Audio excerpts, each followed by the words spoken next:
Hello friends, welcome. நம்மகிட்ட இன்றைக்கி புது ஸ்டாக் ஆகிட்டு ஆல்பினோ ஃபுல் ரெட் ஃப்ளவர் டோஸில் அவைலபிள் இருக்குது. இதோட ப்ரீமியம் குவாலிட்டியில் அவைலபிள் இருக்குது. பாருங்கள், நம்மகிட்ட அந்த டாப்பில் பார்த்தீங்கன்னா ஃப்ளவர் டோஸில் அப்படியே விரிஞ்சிருக்கும். இந்த சைனாக்காரங்கள்ட்ட அந்த கையில் அந்த விசிறி மாதிரி இருக்கும் தெரியுமா, அது மாதிரி இருக்கும். பார்த்தீங்களா, அது ஃப்ளவர் டோஸ், ஆல்பினோ ஃப்ளவர் டோஸில். இது பேர் ப்ரீமியம் குவாலிட்டியில் அவைலபிள், சேம் ப்ரீடிங் பேரில் அவைலபிள் இருக்குது.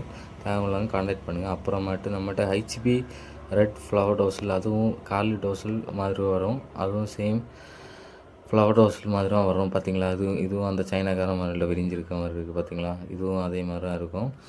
அப்புறமேட்டு நம்மக்கிட்ட எல்லோ பிங்க் அவைலபிள் இருக்குது. சேம் ப்ரீடிங் குவாலிட்டியில். இதில் ஃபீமேல் கொஞ்சம் எக்ஸ்ட்ரா அவைலபிள் இருக்கும். எக்ஸ்ட்ரா ட்ரை ஆகட்டும் எடுக்கலாம், இல்லைன்னா 3-4 ஃபீமேல் எடுத்து தேவைன்னாலும் சொல்லுங்கள், தரலாம். அப்புறம் இந்த இது metal black short body available இருக்குது. இது நியூ லைனேஜ். இது ஒரு 2-3 பேர் தான் அவைலபிள் இருக்கும். தேவையில்லாம் கான்டாக்ட் பண்ணுங்கள். நம்மகிட்ட ரிப்பன் ஆல்சோ அவைலபிள் இருக்குது. ஆனால் கொஞ்சம் காஸ்ட்லி தான். ஆனால் சேம் ப்ரீடிங் பேர்லாம் இப்போ ஏட்டுமே ஸ்டாக் கம்மியாக தான் இருக்கும். தேவையில்லைன்னா கான்டாக்ட் பண்ணுங்கள். நம்ம ஆல் ஓவர் இந்த ஷிப்பிங் பண்ணிகிட்ருக்கோம். நம்மகிட்ட மொயினா கல்ச்சர் இருக்குது. அப்புறமா ஃபிஷ் ஃபுட்டல் எல்லாமே அவைலபிள் இருக்குது. நீங்கள் வாட்ஸ்அப்பு